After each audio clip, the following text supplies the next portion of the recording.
sur l'actu, c'est le rendez-vous politique et économique de Radio Axe Sud. Un trio d'experts, pas toujours d'accord, décrypte l'actualité locale et nationale. Retrouvez également l'émission sur la web TV du Journal Toulousain et réagissez sur la page Facebook. Bonjour tout le monde, bienvenue sur les antennes de Radio Axe Sud, mais aussi sur la web TV du Journal Toulousain, sur journaltoulousain.fr. Zoom sur l'actu, c'est un traitement un peu particulier de l'actualité locale et nationale, avec nos trois chroniqueurs qui sont autour de la table. Pierre-Nicolas Bapt, bonjour. Bonjour Thomas. Pierre-Nicolas, vous êtes le secrétaire départemental du Parti radical de gauche. Tout à fait. Et élu à Colomiers. Oui. Stéphane Beaumont. Bonjour. Mes hommages. Vous êtes le politologue du Journal Toulousain, universitaire bien connu dans la ville rose, et on vous a vu très longtemps sur les antennes de France 3. Patrick Aubin, vous aussi bonjour. Bonjour. Conseiller municipal d'opposition à Tournefeuille, chef d'entreprise. Tout est bon ? Tout est bon. Allez, on y va avec l'actu locale pour commencer. Alors, l'été a été un peu chaud à Toulouse. Les politiques n'ont pas eu beaucoup de vacances. On va parler sécurité, mais aussi plans sociaux, et on va commencer par ça. Sanofi a annoncé une restructuration avec un plan social, alors que l'entreprise annonce des bénéfices records de plus de 8 milliards. Pierre-Nicolas Bapt, votre point de vue sur ce qui se passe à Sanofi? Bon, d'abord, outre Sanofi, ce qui me gêne un peu, c'est que post-élection présidentielle législative, on a eu une pluie de plans sociaux en France. Je trouve ça quand même particulièrement étonnant. Mais je pense qu'on pourra peut-être revenir au cours de la discussion. Donc vous sous-entendez? Je ne sous-entends rien du tout. Je pense qu'on pourra en débattre. Non, parlons clair. Non, je trouve ça quand même que les plans sociaux avaient été suspendus le temps de la présidentielle. Je pense, oui. Je pense, et je trouve ça quand même particulièrement déplorable. Après, on peut se demander quelle était la philosophie de cette suspension. Pourquoi les plans sociaux ont été suspendus avant la présidentielle? Parce qu'après tout, un plan social est un plan social. Et si ce n'est peut-être pour favoriser un candidat plutôt qu'un autre. Bon, voilà. Après, en ce qui concerne Sanofi, moi, ce qui me gêne particulièrement dans le cas de Sanofi, c'est qu'il ait touché quelques subsides de l'État pour s'installer sur l'Oncopole. Et alors, il y a cet aspect, celui de dégager pas mal un bénéfice assez important. Et certains journaux, et notamment celui que j'ai sous les yeux, rappellent que en fait la direction de Sanofi considérerait, puisqu'il faut attendre l'annonce au 15 septembre, donc je dis bien au conditionnel, considérerait que en termes de recherche fondamentale, Toulouse soit quand même moins bien placé que Lyon, Paris. Bon, par exemple. Ça aussi, je trouve ça quand même particulièrement étonnant, puisque tant que je me rappelle, l'Oncopole devait aussi être un pôle de recherche fondamentale. Voilà. Oui, parce que donc Sanofi était un peu la locomotive. Je te remercie, Stéphane. Voilà. Ce qu'il faut dire, c'est qu'il y a un plan social. Alors c'est vrai qu'il est dramatique pour beaucoup de familles à Toulouse, mais le projet Sanofi remet aussi en cause l'Oncopole, anciennement Cancéropole, lancé par l'ancien maire Philippe Douste-Blazy. Stéphane Beaumont, est-ce que l'Oncopole est en danger selon vous? C'est un peu rapide pour formuler ce type de jugement abrupt. Néanmoins, on peut considérer qu'il y avait une dynamique notamment avec la locomotive qui était Sanofi au départ, avec ensuite les constructions de Pierre Fabre qui sont toujours là, et ensuite la volonté de faire de tout ce secteur un des éléments forts de l'Oncopole au niveau national. Et là, ça casse un peu. Ça casse même beaucoup la dynamique, et je dirais pas jusqu'à dire que ça le remet en cause, mais ça la casse à un point tel qu'on espère que les gens de Sanofi prendront conscience qu'ils ne sont pas seuls et qu'il n'y a pas que Sanofi qui est intéressé, mais qu'il y a une dynamique globale et un ensemble éco-santé qui est en jeu et qui devrait retenir l'attention des gens de Sanofi, même si les chiffres sont les chiffres, les communiqués des hommes politiques sont les communiqués des hommes politiques, les communiqués des élus sont les communiqués des élus, mais on voit un peu à gauche comme à droite toujours un peu la même thématique, et du côté entrepreneurial également la même rhétorique argumentative. Et donc cela pose problème de savoir comment répondre concrètement aux manifestations qu'on a vues. Et j'ai relevé un détail qui n'était pas anodin, c'est le mode de manifestation. Non mais Stéphane relève toujours les détails, qu'ils soient anodins ou pas, mais il relève toujours. Le diable est toujours dans le détail. Non mais je pense que je souscris à ce que va dire Stéphane. Et on le voit d'ailleurs sur la photo de ton journal, les gens de Sanofi ont entonné un haka, mais le haka violent qui se termine par la mort de l'adversaire. Au moins symboliquement. Alors, Patrick Aubin, vous qui êtes aussi le chroniqueur économique du journal toulousain, expliquez-nous comment une entreprise qui fait plus de 8 milliards de bénéfices en arrive à vouloir supprimer des centaines d'emplois dans une ville comme Toulouse. Alors tout d'abord, je ne vais surtout pas adhérer à la théorie du complot que l'on soupçonne des entreprises après des élections avoir des plans sociaux. Des plans sociaux, il y en avait déjà depuis plusieurs mois. Donc des entreprises en France, effectivement, ont licencié. Bon, sur Toulouse, peut-être qu'effectivement c'est arrivé, mais Motorola, on le savait bien avant les élections. Donc Friskel plutôt que Motorola, donc anciennement Motorola. Donc exactement, c'est un contexte français. C'est pas un contexte. Il y a un contexte local, certes, mais il y a un contexte français qui fait qu'aujourd'hui, en fait, l'État français prélève. Patrick, vous n'allez pas nous dire que la crise est franco-française quand même. La crise n'est pas forcément franco-française, mais elle est accélérée en France aujourd'hui. On est en fait dans un système où l'État prélève sur 100 euros qui sont produits, prélève pratiquement 60 euros, donc dépense. Parce que les recettes effectivement de l'État sont inférieures à ça. Donc les dépenses et le déficit nous fait que nous avons effectivement 60 euros qui sont prélevés sur le système de production de richesses. Et donc l'État, si l'État crée des richesses, lui-même ça se saurait. Donc il n'en crée pas, il ne fait que dépenser.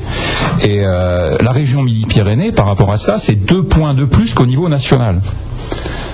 Donc la collectivité, la communauté urbaine de Toulouse, qui est aujourd'hui effectivement celle qui prélève sur les entreprises, eh bien prélève plus que dans d'autres secteurs, tels que Strasbourg, tels que Lyon. Non mais d'accord Patrick, mais sauf que Sanofi n'est pas en difficulté. Mais Sanofi n'était pas en difficulté, mais aujourd'hui Sanofi fabriquait ici sur le secteur des médicaments de produits des types secs. Donc ces médicaments, il y a une concurrence aujourd'hui internationale, il y a des fabrications qui sont faites dans d'autres pays, et donc la concurrence elle est là. Fabriquer un médicament à Toulouse avec les charges que Sanofi possède, ils sont susceptibles effectivement de dire on ne peut pas effectivement continuer à fabriquer parce que la concurrence, les produits génériques que l'on impose aujourd'hui de la part de l'État, eh bien non plus. Donc Sanofi, les brevets, ils en ont pas comme ça tous les jours. Alors si je peux me permettre, c'est pas une question de production pour Sanofi, c'est une question de manque d'innovation en recherche fondamentale. D'accord, mais je dis ça, je dis rien. Voilà. D'accord, mais est-ce qu'il y a... Donc c'est pas le produire là qui est le problème à Toulouse. D'accord, Pierre-Nicolas, mais est-ce qu'on est dans une problématique franco-française, comme le dit Patrick, ou on est vraiment dans les conséquences d'une crise qui nous dépasse ? Moi je pense qu'on est dans les conséquences d'une crise qui nous dépasse, avec quand même toujours les mêmes mots pour certaines personnes, à savoir toujours faire plus de produits financiers. Oui, voilà. Alors après, on peut gloser un peu gloser ad vitam, mais quand on dit que l'État dépense ce qui ne produit pas, certes. Oh là, on voit pas. Mais si, c'est ce que Patrick a dit tout à l'heure. L'État dépense ce qu'il prélève et ce qu'il ne produit, puisque l'État ne produit pas.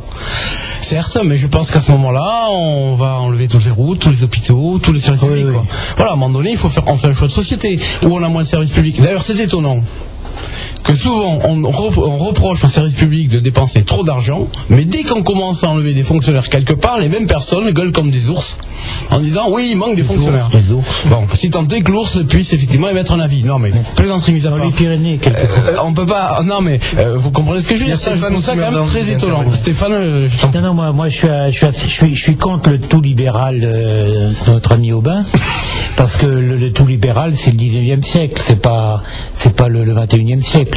Aujourd'hui, on doit faire la part des choses et essayer de conforter à la fois la part de libéralisme qu'il y a dans l'État, c'est la part d'économie de marché qu'il y a dans l'État, et c'est le virage de 1983 pour la gauche de François Mitterrand et l'appel de Figeac, à savoir c'est pas la nationalisation qu'il faut, c'est pas l'État collectif, c'est l'État de l'économie de marché. Tout à fait, on n'est pas un régime soviétique. Et donc depuis 1983, la gauche n'est pas revenue là-dessus. Néanmoins, je fais partie de ceux qui, fidèles à l'économie de marché, ne sont pas hostiles, et loin de là, à l'État-providence. Et l'État-providence, c'est l'État social. C'est l'État qui redistribue.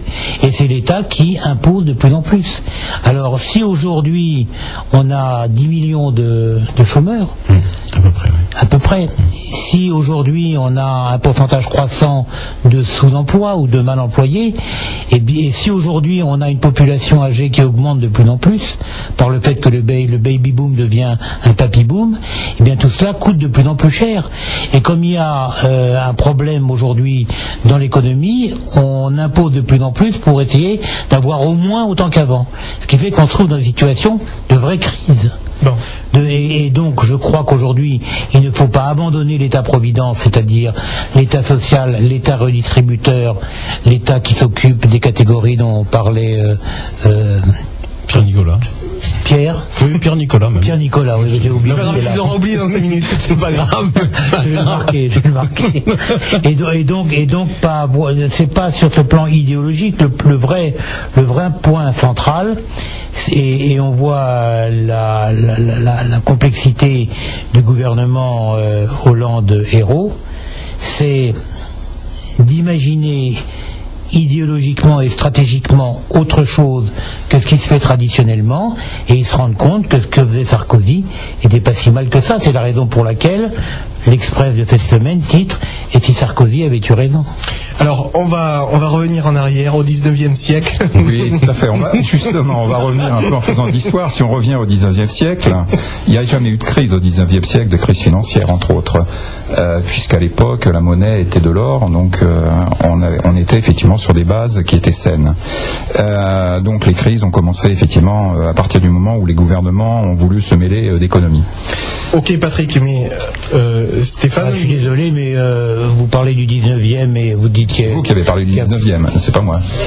Oui, non, mais l'intervention du gouvernement, on n'a pas attendu le 19e ou le 20e ou le 21e. Je vous rappelle Colbert. Colbert, mais bon. Colbert, c'est ni Mitterrand. C'est pas pour ça que ça marchait. Le Colbert ça a bien marché. Je ne sais pas où vous avez étudié, je sais pas si vous avez étudié l'économie. Effectivement, ça marchait en tant qu'étatiste, mais pas pour le peuple. Messieurs, on va je pense qu'on va pas confondre l'entreprise et peuple non plus. Messieurs, on va passer au sujet. Moi, je ne sais pas où M. Aubin a appris l'économie, mais le programme devait commencer en 1850. Non, pas tout à fait. Alors, on va stopper là. C'est comme le guide du routard et le guide Michelin. Pierre-Nicolas, vous avez dû apprendre l'économie dans le guide du routard. Une petite vraiment intervention qui va être très rapide. Très rapide. Dans le cas de Sanofi, et je dis bien dans ce type de cas, la question qui peut aussi être posée aux élus, c'est de savoir dans quelle mesure il faut aider, comment on peut aider une entreprise et faire qu'elle ne délocalise pas quand elle fait des bénéfices records. Parce que ça veut dire moralement parlant, quand même, ça devrait te poser un problème, Patrick. Pas du tout. Moi, on est bien d'accord. On est surtout aujourd'hui, actuellement, en France, des drogués du social. Mais Sanofi a donc eu d'argent public. C'est aussi un drogué social aussi. Pierre-Nicolas. Ils ont eu des subsides publics. On va passer au sujet suivant, parce que l'actualité toulousaine, c'est aussi la sécurité. Alors, il y a eu des échauffourées à gauche entre Pierre Izard et la mairie de Toulouse. Pierre Izard demande à ce que Toulouse soit placée en zone de sécurité prioritaire, comme les Marseille d'ailleurs en ce moment, avec d'ailleurs les ministres qui s'y réunissent. Mais dans le même temps, Jean-Pierre Avrin, qui est l'adjoint à la sécurité de Pierre Cohen, lui répond si on n'est pas en zone de sécurité prioritaire, c'est tout simplement parce que Toulouse ne fait pas partie des 15 villes en France où il y a le taux de délinquance le plus élevé. Qui a raison? C'est Pierre Izard ou c'est Jean-Pierre Avrin, Stéphane Beaumont? Bon, moi je tranche pas entre les deux. Je pense que les deux ont à leur manière raison. Et je pense que la vraie question, aujourd'hui que les modes de communication ont complètement changé et que le métro a changé la nature même des quartiers, au point que là où il pouvait y avoir problème il y a 20 ans, il n'y en a plus, puis vice versa.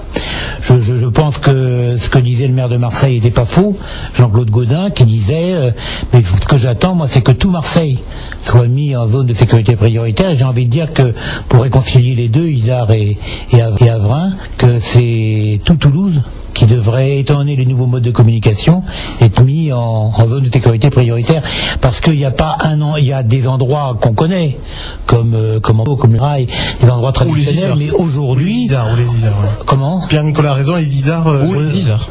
Oui, et il y a d'autres, maintenant que les modes de communication sont faciles avec notamment le métro, il y a moins de classification par classe sociale, il y a certes des quartiers bourgeois, des quartiers très bourgeois, des quartiers populaires, mais maintenant tout le monde a accès à tous les quartiers. Tout à fait. Ce qui change la nature de l'obtention de la sécurité. Tout à fait. Et donc c'est la raison pour laquelle Isard et Avrin ont tous les deux raison. Alors, ce qui est intéressant également, c'est de voir que Isard, président du Conseil général, rentre dans le jeu toulousain, dans le jeu toulousain, alors qu'il est président du département. Oui. Et qu'en Haute-Garonne, à la campagne, pour l'instant, il n'y a pas de problème de sécurité. Alors, mais peut-être qu'on peut mettre en corollaire ça avec le congrès du PS qui va bientôt arriver. Oui, alors, il y avait d'ailleurs quelque chose sur les deux pierres dans le journal que tu m'as montré. Alors, Pierre-Nicolas, avant de vous donner la parole, juste rappeler que ces interventions, il y en a eu une aussi de François Briançon via un tweet qui critiquait la position de Pierre Isard. Tous ces discours, toutes ces déclarations viennent quand même après un été chaud où il y a eu des guerres de gangs entre le Mirail et Bagatelle, et où il y a eu un drame familial assez terrible sur Ampalo avec un beau-père qui a tué une fillette d'une balle dans la tête. Enfin, tout ça a créé un contexte quand même très particulier cet été. Pierre-Nicolas, est-ce que les cités toulousaines sont aussi chaudes que le déclarent certains ? Alors, je ne pourrais pas en parler savamment, parce que je n'y habite pas, et bon, voilà, j'ai un petit peu de mal. Les retours que vous avez, vous êtes quand même... Les retours, on sait qu'il y a des problèmes, mais comme dans pas mal d'autres banlieues. Moi, je dirais, pour revenir au propos de départ, si Emmanuel Valls et ses conseillers n'ont pas classé Toulouse parmi les 15 zones prioritaires, dans un premier temps, parce qu'il semblerait qu'il y ait une deuxième liste complémentaire qui soit proposée par le ministère. Toulouse devrait y être. Voilà. Les échos. Si le ministère l'a pas fait dans un premier temps, c'est que c'était pas l'urgence de l'urgence. Au titre de la délinquance, etc. Néanmoins, c'est particulier. Enfin, on sait que dans ces quartiers, il y a quelques problèmes. Après, c'est vrai que le fait que Toulouse n'ait pas été classée dans ces zones prioritaires fait aussi écho à la Fermera, dont on n'arrête pas de tirer les fils. C'est la sœur maintenant. Eh oui, pour un loup solitaire, c'est le frère qui était surveillé par la DCRI, c'est la sœur qui était écoutée par la DCRI. Donc, en complément, mais les syndicats de police, Pierre-Nicolas, disent justement que Toulouse n'aurait pas été classée en zone de sécurité prioritaire, justement pour éviter de médiatiser certains dossiers. C'est pour ça, et par rapport à Mera, je me permettrai de souligner qu'il habite et qu'il habitait, certes pendant un temps, enfin depuis un certain nombre d'années, certes d'apport aux Isards, mais après il n'habitait plus dans un quartier dit chaud. Il habitait à la Côte Pavée quand même, je me permets. La Côte Pavée, mais c'est pas le quartier de notoriété publique, mais pas forcément l'un des quartiers les plus chauds. Donc ce que je veux dire, c'est que peut-être qu'au niveau gouvernemental, ils ont considéré que c'était peut-être aussi un épiphénomène, la Fermera, et peut-être aussi qu'ils ont considéré que Toulouse avait peut-être une certaine historicité, si je peux employer ce terme, au niveau du terrorisme. Rappelons-nous que les Garis sont nés ici. Et oui, les ex d'Action Directe. Oui. Puis c'était aussi certaines branches de l'État qui étaient ici, enfin c'est l'autorité publique. Donc maintenant il y a Mera. Donc je pense que peut-être que c'est plutôt la DCRI qui va s'occuper de Toulouse. Je pense que plutôt au gouvernement et notamment au ministère de l'Intérieur, peut-être qu'ils pensent que Toulouse est plus marquée par des affaires dites politiques que de grand banditisme. On va laisser Patrick parler, on va faire un premier... Non mais c'était directement lié à ça. Alors vite fait. Premier point, est-ce que la surmédiatisation du moindre événement dans une cité, quelle que soit la ville de France, ne contribue pas à ce climat d'insécurité? Première question. Deuxième question, est-ce que l'addition, comme vient de le faire Pierre-Nicolas, l'addition qu'on vient de le faire à Pierre-Nicolas de tous les éléments qui contribuent à penser que Toulouse puisse dépendre de la DCRI montre bien qu'il y a véritablement un fil rouge, et que ce fil rouge il n'est pas innocent dans l'histoire toulousaine. Ouais, donc moi je crois qu'en plus considérer que Marseille est en état d'insécurité parce qu'il y a des règlements de compte entre bandes rivales, ça me paraît un peu excessif. Et au contraire, j'ai l'impression que Valls, en reprenant une thématique sarkozienne, se fait applaudir au congrès du PS, à l'université du PS à La Rochelle. Alors on va en parler du national, Stéphane Beaumont. Non, mais c'est Patrick Aubin, alors je ne sais pas si vous habitez dans un quartier chaud, mais vous avez Non, j'en suis sûr. Tournefeuille, c'est pas encore un quartier chaud, même s'il y a quelques événements ces derniers temps qui ont effectivement laissé supposer que l'on pouvait l'être. Moi, je dirais, est-ce que les zones en fait prioritaires de sécurité ont un sens ? Tout d'abord, la sécurité des citoyens est un droit naturel et imprescriptible. Donc aujourd'hui, on peut constater que c'est l'échec depuis de très nombreuses années, puisque depuis le 19e siècle, on a l'État-providence. Décidément. Oui, tout à fait. Bien donc avant, D'Artagnan était le reflet en fait de l'impuissance de l'État à faire respecter les lois dans ces quartiers-là.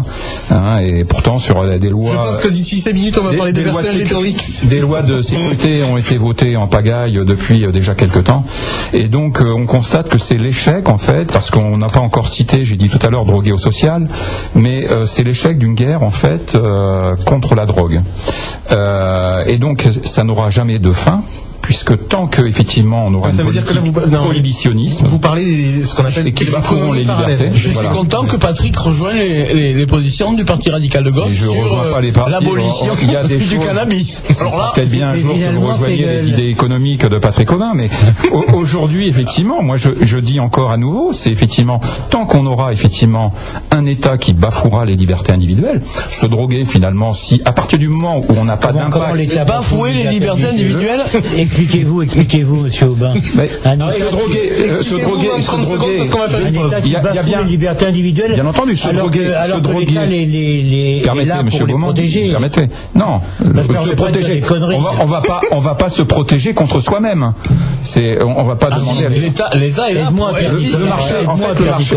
Attendez, permettez que je ne peux pas entendre des conneries pareilles. Stéphane Beaumont, le marché de la drogue ne s'est jamais aussi bien porté qu'aujourd'hui. Et donc, on assiste d'ailleurs sur Marseille, c'est le cas, à la guerre des gangs. Les gens s'entretuent pour justement bénéficier de territoires. Donc, mais c'est ce qui s'est passé on est dans la politique à Bagatelle cet été. Oui, exactement. On se retrouve en fait dans la situation de la prohibition contre l'alcool dans les années 30 aux États-Unis, et donc on a la même situation aujourd'hui. Et donc le marché de la drogue perdurera tant que effectivement le marché aura un prix très élevé. Tiens Nicolas, je vous coupe. On fait une petite pause et on se retrouve juste après sur l'antenne de Radio Axe Sud et sur la web TV du Journal Toulousain.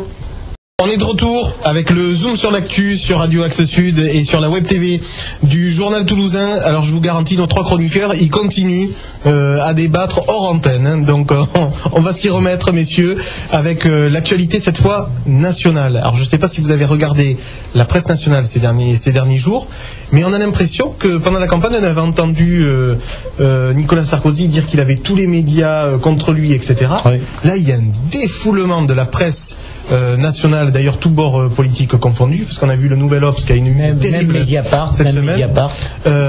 Tout le monde en a contre Hollande. Qu'est-ce qui se passe, Stéphane Beaumont ?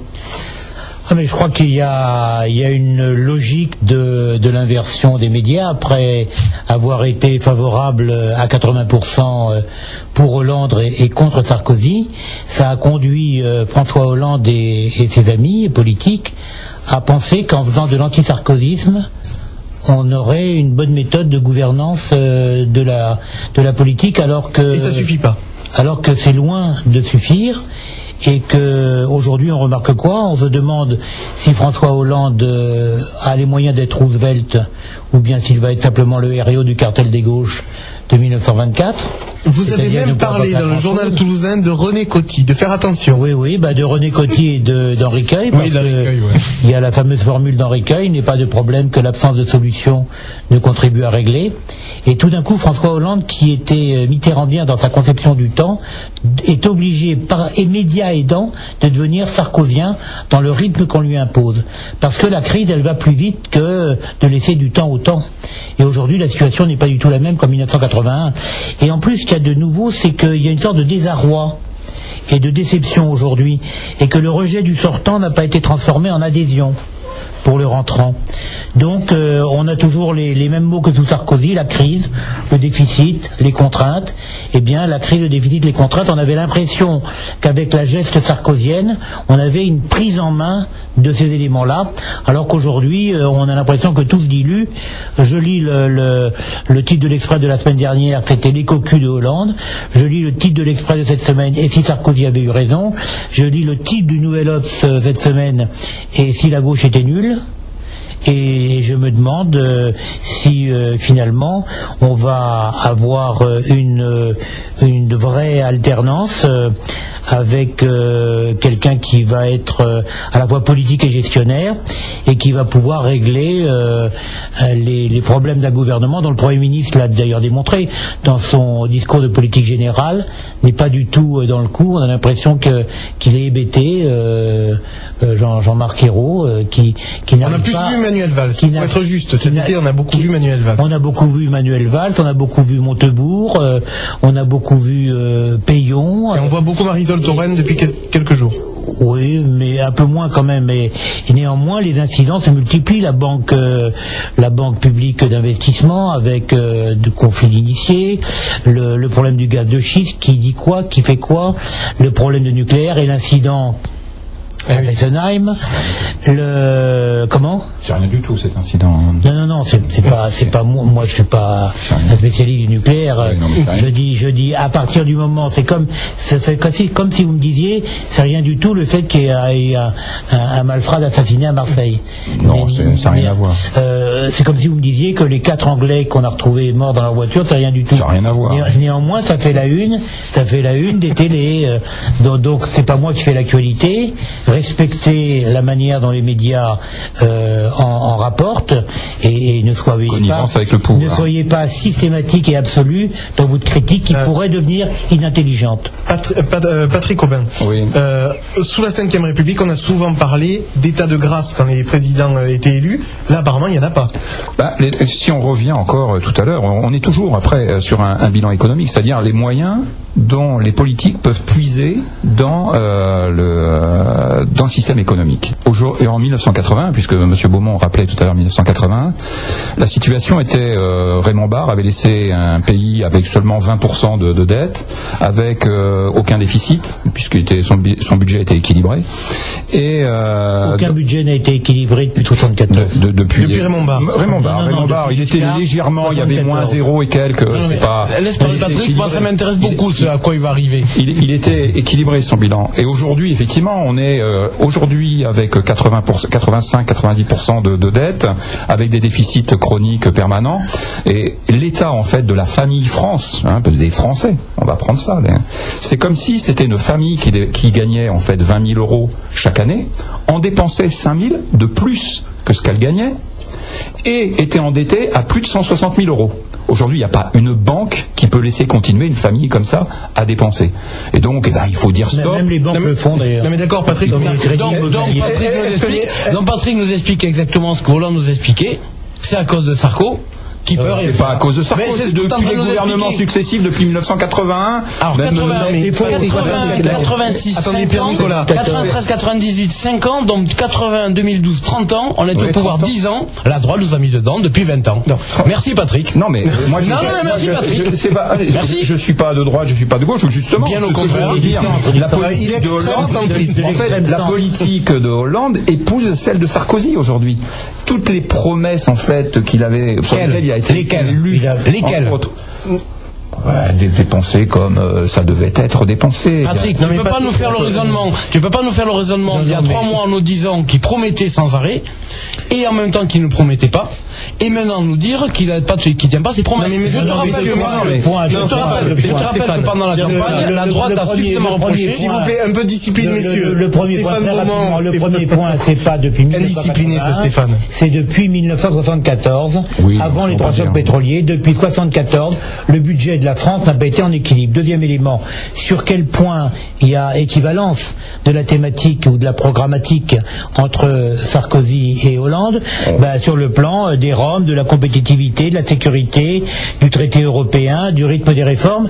Et là, tout d'un coup, François Hollande se rend compte qu'il n'est plus dans la Mitterrandie. Il est obligé de faire autrement à cause de quoi. S'il vous plaît, messieurs, écoutez-moi 2 secondes. Juste un tout petit point d'accord. Patrick, juste parce qu'il faut qu'on s'éclaire idéologiquement.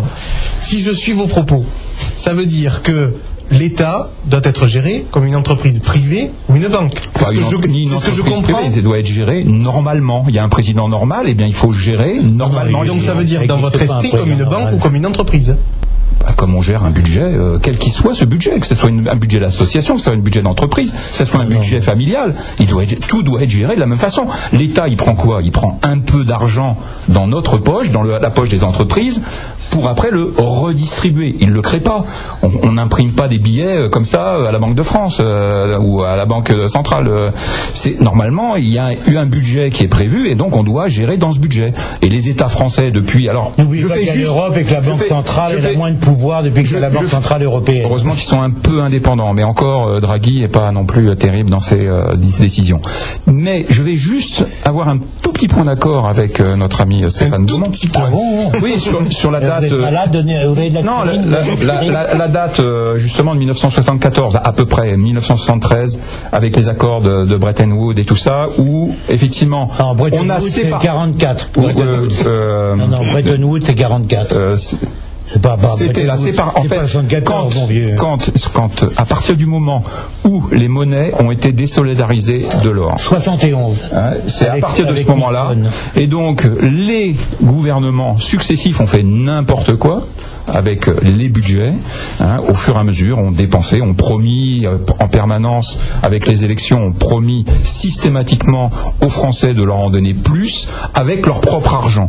Ce qui est impensable. Alors, non mais pour qu'on avance dans le débat, Pierre-Nicolas, parce que sinon je vous vois partir pendant une heure. Non, pour qu'on avance dans le débat, Pierre-Nicolas, est-ce que François Hollande peut se sortir de la situation actuelle? On voit que les sondages sont en berne, que les médias là sont contre le gouvernement. Il a le droit à un joker, il a le droit à un joker. Voilà. Que Pierre-Nicolas peut répondre. Donc Pierre-Nicolas, moi j'aimerais revenir un petit peu sur ce qu'ont dit nos deux interlocuteurs, mais ça va être très rapide et en partie ça va répondre à ta question. C'est vrai, d'abord sur les médias. Il y a retournement des médias, mais depuis l'élection de Sarko, enfin depuis le duel Sarko-Sego de 2008, les médias oscillent, mais vraiment sur un candidat puis sur l'autre, parce que tu soulignais qu'il avait fait la campagne de Hollande, parce qu'on va le faire clair que maintenant il tapait sur Hollande, mais aussi en 2010 il avait fait la campagne de Sarko en tapant sur Sego. Donc ça veut dire, après on peut se poser, c'est pas parce que tu es là Thomas, on peut se poser la question de la déontologie journalistique de certains médias. Je ferme la parenthèse. C'est un vœu pieux.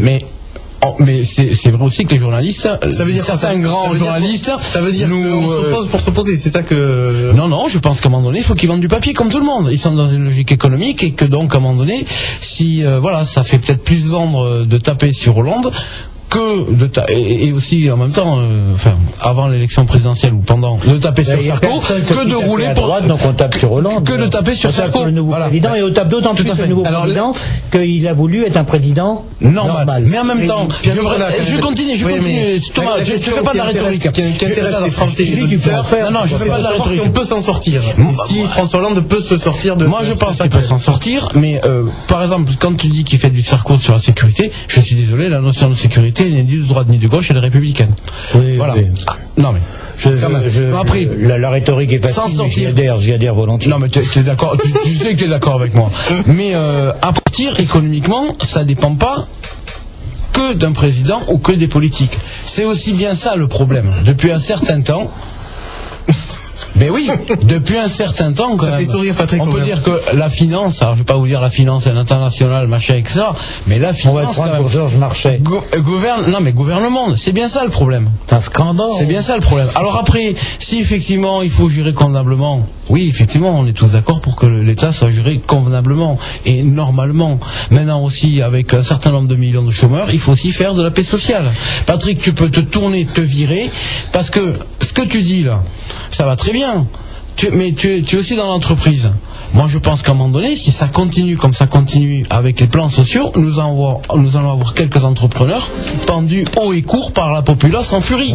D'ailleurs, et malheureusement, Nicolas, l'accueil du PDG de non mais Nicolas, et malheureusement, ça sera pas. Nicolas, il y en a qui déposent le bilan, s'il faut être juste. Mais attends, mais je fais pas de critique là.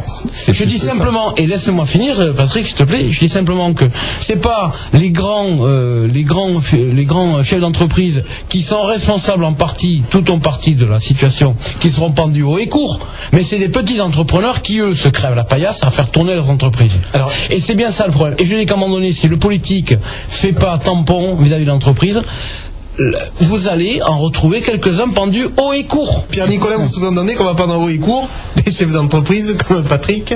Oui, qui tomberont sous la main de la populace, alors que les vrais responsables ne seront pas là. Nous défendrons devant le peuple, nous défendrons. Oui, non, je vais pas être défendu quoi que ce soit, parce que les gens s'apercevront que de toute façon, les politiques les trompent depuis des années, à leur promettent n'importe quoi. Donc aujourd'hui, le bilan de 100 jours en fait de Hollande, c'est la mise en œuvre de l'hypocratie, qui est où les moins capables de diriger en fait sont élus par les moins capables de produire. Exactement, c'est à ce niveau-là. Donc on en est là. On est contre la démocratie ? Comment ? On est contre la démocratie, ça dépend ce que vous appelez la démocratie. Non, c'est très clair la démocratie. Non, c'est pas ce qu'on a en France, la démocratie. Actuellement en France, on a la majorité, on a la dictature de la majorité de ceux qui ont été élus. Et c'est quoi la démocratie ? La démocratie, c'est de pouvoir laisser le libre choix aux gens, de pouvoir effectivement. Oui, mais il y a la majorité et la minorité. Ça n'a jamais été, la démocratie, ça n'a jamais été un système d'élection. Je suis désolé, la définition. Mais alors t'es vraiment anarchiste. Franchement, là, je ne suis pas. T'es hors système. Tu veux plus de loi, tu veux plus d'État. J'ai jamais dit que je ne voulais pas de loi. Je n'ai jamais dit que je voulais. On n'a pas de liberté individuelle. C'est merveilleusement incohérent. On n'a pas de liberté individuelle. Attends, mais c'est votre conception. Relisez Platon, Montesquieu, Rousseau. C'est votre conception. En tout cas, vous avez des conceptions de la démocratie différentes. Voilà. Vous avez des conceptions aussi de l'État. De démocratie. Vous avez des conceptions de. Ça n'a jamais été le droit de vote. Ça n'a jamais été ça. Ah, mais si. Ça n'a jamais été ça. L'origine étymologique. De choisir. Donnez-leur la définition. Non, vous la connaissez pas. C'est pour ça que vous dites des conneries. Non. C'est parce que vous la connaissez pas. Démos, le peuple, Crataigne. Tout à fait. Mais non, vous ne saviez pas. Oui, mais si, je le sais. Mais si, je le sais. Voyons. Moi, je veux pas. Le pouvoir. On est des républicains autour de ce micro. On raconte pas des horreurs comme celles que vous racontez. Républicain, démocrate, c'est encore deux choses différentes, monsieur Beaumont. Alors, dernière question. Je ne recevrai pas de leçons de républicanisme ni de démocratie de votre part, monsieur. Moi non plus. Alors, je vous laisse 20 secondes chacun pour conclure, parce qu'on arrive au terme de l'émission. On va commencer par Pierre-Nicolas Bapt. Merci Thomas. Le gouvernement Ayrault, il va tenir longtemps, oui ou non ? Il n'y a aucune raison pour qu'il tienne pas longtemps. Ah ben je sais pas, Stéphane, on parlait d'union nationale. Mais moi je pense qu'il va se tenir un certain temps, même si certains partis composant la majorité actuelle sont en train d'avaler le chapeau, comme les Verts, par exemple. Voilà. Stéphane Beaumont. Eh bien, moi, je crois que nous vivons les derniers moments de la Ve République, que Ayrault est en train de mesurer qu'un Premier ministre ne sert plus à rien dans un système présidentiel. Ce qu'avait déjà testé François Fillon. Et que ce qu'a été la guerre d'Algérie pour la 4ème République, nous le vivons avec la guerre contre le chômage, qui sera la guerre d'Algérie de François Hollande pour la 5e République. Patrick Aubin. En fait, nous sommes arrivés au bout de ce qu'on appelle la social-démocratie. En fait, on parlait tout à l'heure de la démocratie, mais là, on est arrivé au bout de la logique de la social-démocratie. Et donc, François Hollande ne pourra de toute façon pas s'en sortir. Qu'il fasse durer son gouvernement Ayrault ou pas, de toute façon, la réalité des chiffres est là. La réalité du bilan des entreprises que tu as rappelé, Thomas, où il y a beaucoup de sociétés qui déposent le bilan. On peut le voir d'ailleurs aussi dans le journal toulousain. Donc, tout ça, effectivement, amène à penser que la situation va se dégrader. Alors, effectivement, il y aura peut-être déjà cris, il y aura peut-être des choses comme ça. On est dans une période pré-révolutionnaire. On est pratiquement dans une situation. Là, vous êtes d'accord sur ça, au moins. Oui, on est dans une situation où la période avant 1789 ressemble énormément à celle d'aujourd'hui, à la différence près que les politiques ont remplacé la noblesse. Le clergé a été remplacé par la fonction publique, mais sinon le peuple reste le peuple. Et l'entreprise a remplacé qui ? L'entreprise existe. Non, Messieurs, si vous voulez, on reprendra la discussion le mois prochain. En tous les cas, merci à vous trois d'être venus sur ce Zoom sur l'actu. Merci à l'équipe de Radio Axe Sud de nous avoir accueillis, et à très bientôt sur l'antenne de la Web TV du Journal Toulousain. Zoom sur l'actu, c'est le rendez-vous politique et économique de Radio Axe Sud. Un trio d'experts, pas toujours d'accord, décrypte l'actualité locale et nationale. Retrouvez également l'émission sur la Web TV du Journal Toulousain et réagissez sur la page Facebook.